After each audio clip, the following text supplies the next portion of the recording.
Hey guys, so okay, so I'm not going to get on here and make a bunch of excuses as to why. Every time I do make one of these videos, I'm like, hey, it's going to be more consistent, and we're not. I'm not going to make excuses. I've not been as consistent as I wanted to be. This just as a this has never been a place a channel where I wanted to like teach and preach. I do that in other avenues. I'm hoping to get a place to do that with online shortly, and as I get more information for that, I will put that out here so that it'll be more structured, be more consistent. It'll be for teaching and preaching. This has always been like a video blog where I get to give testimonies and like relate to people, and all the things that I'm not really good at is the whole relational part of things, and the connecting with people part, and that's realistically why it's been inconsistent. Is I don't like to get on here and talk about me. I don't like to get on here and talk about my day or all these good things that the Lord's doing, because I don't want to think and talk about me. So no excuses. That's why. So this video, likewise, I'm hoping to keep it shorter rather than longer. I'm super nervous about the content of it. I'm already stuttering. I'm hoping not to have a lot of awkward pauses. It's been bouncing around in my head for like 2 days now. Most of the day, it's been jumping around a lot. So I'm gonna get right to the point. I was thinking about this yesterday, and then this morning some stuff happened. So a little bit of a background story. This, and I think I say this every single time I get on here, has been a season for me. Maybe this is just the way it is now. I don't know. But this has been a season for me. It has been very discouraging. Maybe I'm still in a season and it just hasn't passed yet. I don't know. But the last year or two has been a lot of prominent relationships, friends and family. A lot of people have passed away that I was really close to, that I trusted, that I could talk to, that I could confide into.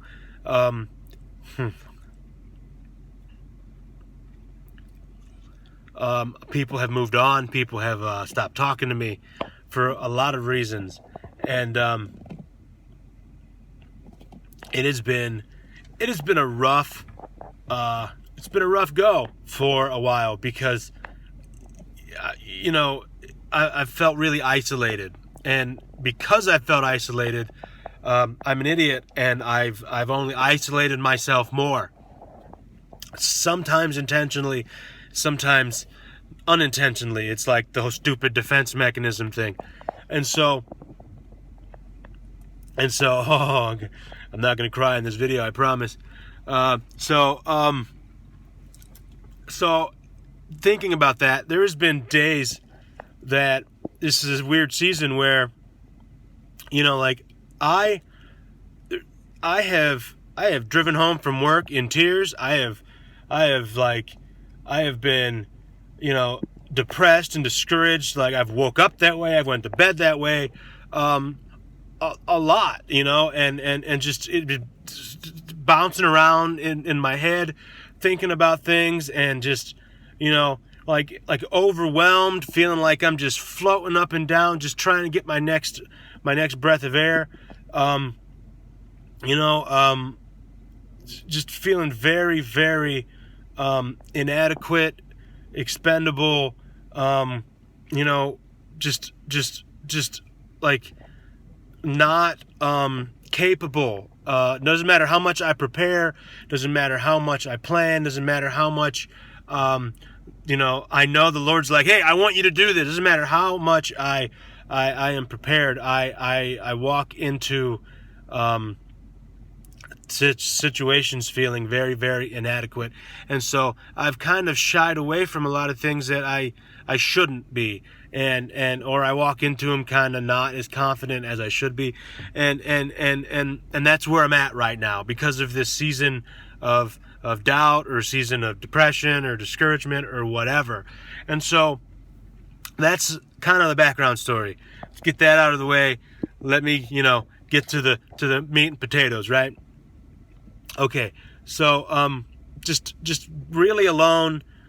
Like I said, a lot of the prominent figures that I would call, talk to, pray with, encourage, get encouragement from, they're not here anymore. And instead of reaching out to other people that the Lord has brought into my life, I'm an idiot. I'm probably going to say that a lot in this video. I'm an idiot, and I'm just, I feel alone, so I want to be as alone as I feel, and so I isolate because I'm an idiot, and so that's what I do, and so it only makes it worse. Don't do that. It only makes it worse. So I say all that to say that this morning, we had a men's meeting breakfast at another church where our pastor spoke, and he gave a great message. It was actually shorter than I was hoping it was going to be. I think he ended it like I was hoping it was going to keep going because it was really, really good. If nobody else, I was enjoying it. But he kept saying some things about how, like we need to quit being like Adam, we need to be like Jesus, and we try to go in the Adam mold, and we need to be like the Jesus mold, and I just, so like I came home and I was just reading in Genesis because I'm like, okay, well, let's look at Adam and see what, I know the story. I know what Adam did. I could teach it, I could preach it, I could, but let's go back and just look at it. Let's just revisit it and see, like, let's just look at it again for some reason, because it's in my head and it's bouncing around and it won't go away. Okay, so back up a second, because before that, this is really important. After that, we went to the church to work at the food bank today, and hand out food and everything. And there was a brother there today who he kept saying he kept saying keeping it real with David, which is why I'm using that for the title. One, to get his attention. Two, because this is what I'm doing. I'm keeping it real, and I'm David. You can have it after this video. I don't want it. I don't want, you can go get the copyright and the licensing and everything. I don't want it after this video, but I'm keeping it real, and I'm David too, so I'm stealing it for this. Thank you. I appreciate it. But he kept saying that, and I'm like, well, there's some important things going on in my life about the way that I feel, the discouragement, the depression, all this stuff, and I'm just bottling it up. People see it, like it's affecting the way I react, the way I act, the way I'm walking in, the way I'm doing ministry, the way I'm showing up to work, the way I live life. It's affecting it, and I'm just like, no one's gonna tell, right? And it's okay, because I'm like, I'm not gonna talk about it, because I don't have anybody that's prominent in my life right now that, like, to replace those people that are no longer here. And so I don't trust anybody like I used to trust those people. And so I'm not going to be able to, like I have friends, I have people that I care about, but it's like, it's not the same. And so instead of going and talking to them, I just sit in my room. I sit in my head. I sit and I think and I think and I think. And when I do that, it just gets worse and it gets worse and it gets worse. And so I was talking to him, and he had mentioned something that I posted on Facebook, and he started the conversation by saying, I'm going to paraphrase it, I don't want to mess it up, I don't want to quote him wrong, but something along the lines of, I was concerned about you because, which was the whole heart of his conversation, the whole heart of it, and then he went on to what I posted and everything, and right off the bat, it hit a nerve with me, because he was concerned about me because his concern was real, because what he was concerned about was real to, for me, it was reality. And I'm like, oh no, he's seeing a weakness. He's seeing this thing that I don't want him to see. And he knows that I'm dealing with this stuff, and I don't want him to know it. So right off the bat, I, David, being an idiot, there's that word again, I get all defensive. And so I start defending the post. It's something about music. And so then it goes totally away from the point of him saying, I was concerned about you because of blank, and it goes all the way back to this kind of awkward back and forth where I'm like defending this post, and at the end of the day, it totally like lost sight of the fact that like, hey, I was concerned about you, and I just didn't want him to either worry, or I didn't want to be vulnerable, or I didn't want to accept the fact that maybe this was an opportunity that the Lord had set up, that I should have probably been like, yo bro, yeah, I'm going through some things, like can you pray for me, can we talk about whatever. I missed an opportunity because I didn't want to be vulnerable, and whether it was pride or whether it was fear or whatever it was that like puffed itself up in me, I got super defensive. And I think like maybe he thought he offended me, and I'm pretty confident that as I got defensive, I'm pretty confident that I offended him. And if you're watching this, brother, I'm sorry, and I'm gonna apologize like for real tomorrow, because like the point wasn't to offend you. The point was that you hit a nerve, because when you said I was concerned about you, that's, again, I'm going through some stuff, and you're right, and I just got defensive because I'm an idiot. So at the end of the day, I've been thinking about that too, how when the Lord sends people to us, when the Lord sends us what we need. See, for me, it's relational right now. I'm going to get to a point, I promise. This just seems like a weird rant right now, but it's coming to a point, I promise. When the Lord sends us what we need, sometimes we are so caught up with ourselves, so caught up in our heads, so caught up with this focus of things within ourselves that we miss it, or we attack it. This is a brother that cares about me. He loves me and I love him, and he was reaching out, and I slapped his hand away because I'm hurt, because I'm going through some things, and realistically he's going through some things too. This is an opportunity that the Lord set up, and I missed it because I missed it. I'm not going to keep saying I'm an idiot, but I missed it. So I felt horrible about that, because I know that he cares, and I'm pretty confident that hurt his feelings. He left today, didn't even say bye to me. I know. I'm just giving him a hard time because I know he's one of the ones that watches this, but so he left today, and I left today, and I'm like, oh man, I probably should have called him and apologized earlier, but I've been thinking about it all day, and I was like, man, you really messed it up, David, talking about me, and so I went and I was looking at through Genesis, and I was still thinking about the pastor's message, and like how I'm just in my head and beating myself up about all this stuff, and I still got all this stuff going on. Well, so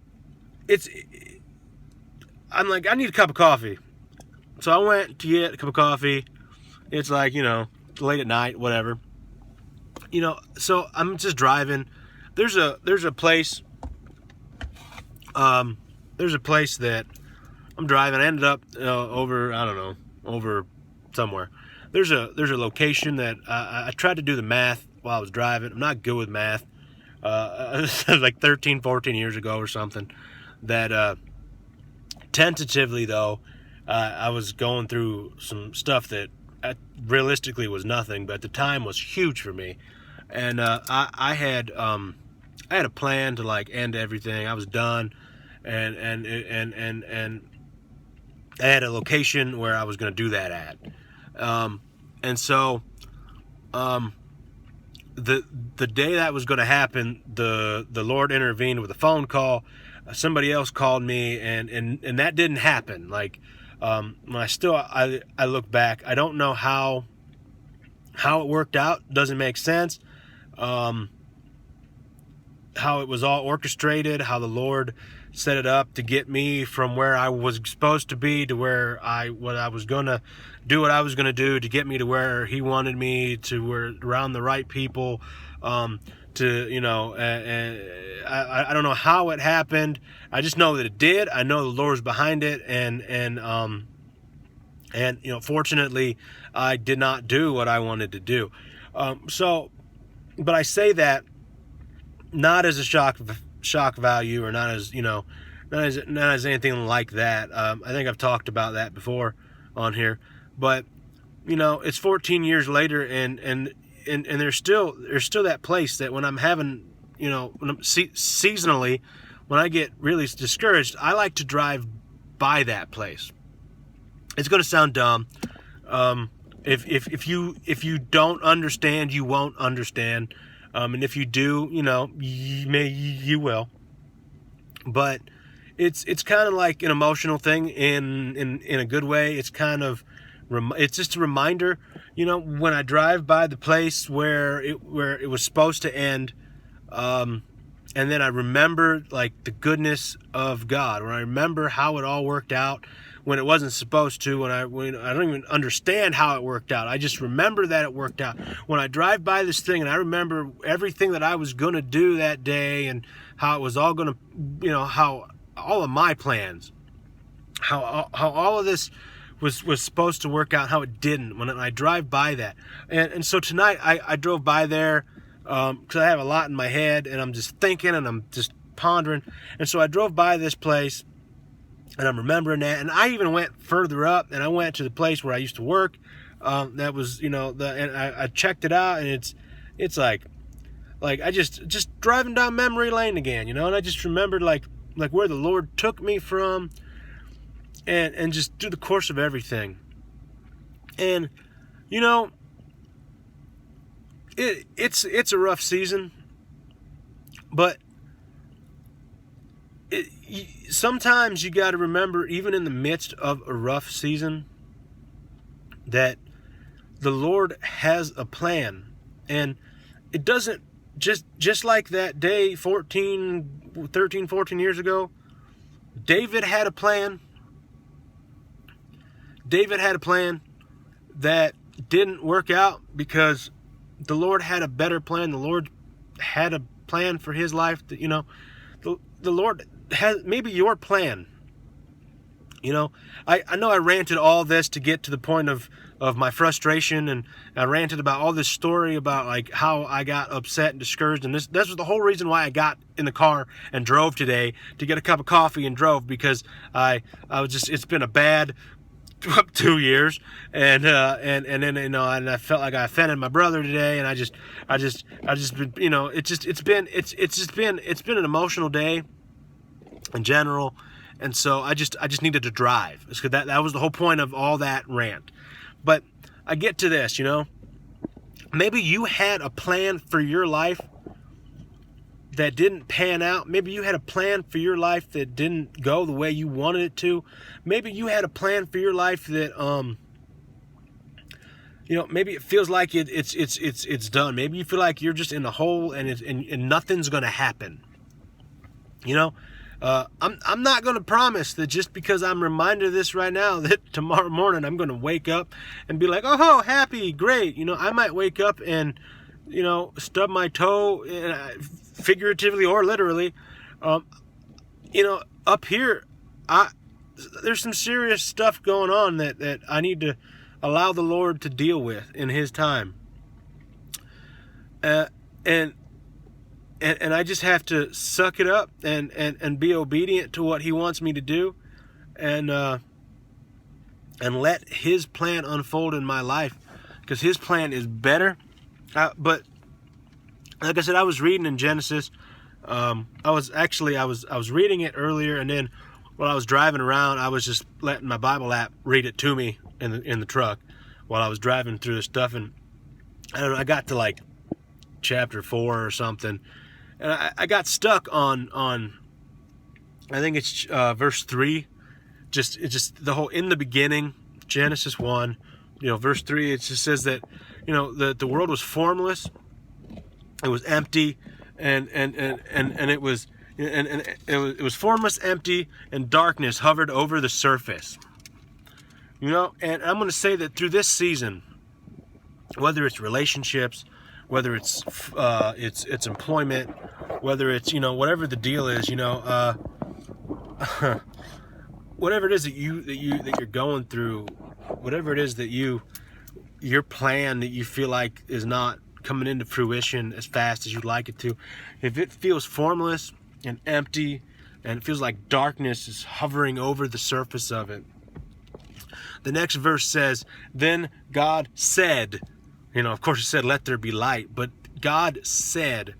And I just think that it's so important that when we're reading scripture, when we're not only do we have to like get it stored up in our head, we got to memorize it, we got to store it up in our hearts, but like we got to speak it. We got to speak it into our lives. We got to speak it into those areas, audibly. We got to say it. The Lord spoke things into existence. Everything was created.